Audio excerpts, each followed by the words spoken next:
નમસ્કાર મિત્રો, એક તરફ કોરોનાના કેસ યથાવત છે તો બીજી તરફ મિત્રો શિક્ષણ વિભાગ દ્વારા મહત્વના અને મોટા નિર્ણયો લેવામાં આવી રહ્યા છે અને મિત્રો કોરોનાના કેસમાં દિવસે ને દિવસે વધારો થઈ રહ્યો છે તેમજ મહામારી ઝડપથી પ્રસરી રહી છે। તો મિત્રો રાજ્ય સરકારે જણાવ્યા અનુસાર પાછલા 24 કલાકની અંદર કોરોનાના નવા 407 કેસ નોંધાયા છે।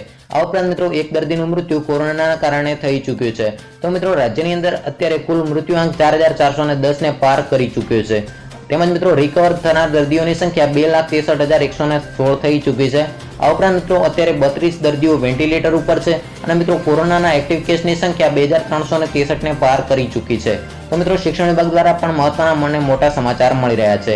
આ ઉપરાંત મિત્રો લોકડાઉન રાત્રિ કર્ફ્યુને લઈને પણ મહત્વના નિર્ણયો લેવામાં આવી રહ્યા છે। તો મિત્રો મહારાષ્ટ્રની અંદર કોરોનાના કેસમાં સતત વધારો થતો અમરાવતી નગરની અંદર રાત્રિ કર્ફ્યુની ઘોષણા કરવામાં આવી છે। આ ઉપરાંત મિત્રો પુણેની અંદર સતત કોરોનાના કેસમાં વધારો થવાના કારણે શાળા કોલેજોને લઈને પણ મહત્વનો નિર્ણય લેવામાં આવી રહ્યો છે। તો મિત્રો કોરોનાના વધતા જતા કેસને ધ્યાનમાં લઈને મહારાષ્ટ્રના પુણેની અંદર શાળા કોલેજોને 14 માર્ચ સુધી બંધ કરી દેવામાં આવ્યા છે।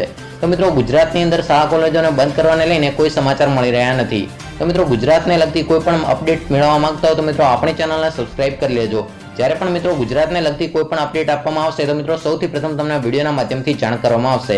તો મિત્રો ચેનલને સબસ્ક્રાઇબ ન કરી હોય તો સબસ્ક્રાઇબ કરી લેજો। તો મિત્રો આ હતા કોરોના, લોકડાઉન, રાત્રિ કર્ફ્યુ તેમજ શાળા કોલેજોને બંધ કરવાને લઈને ખૂબ જ અગત્યના સમાચાર। તો મિત્રો ફરી મળીશું નવા વિડીયોમાં। જય હિન્દ, જય ભારત।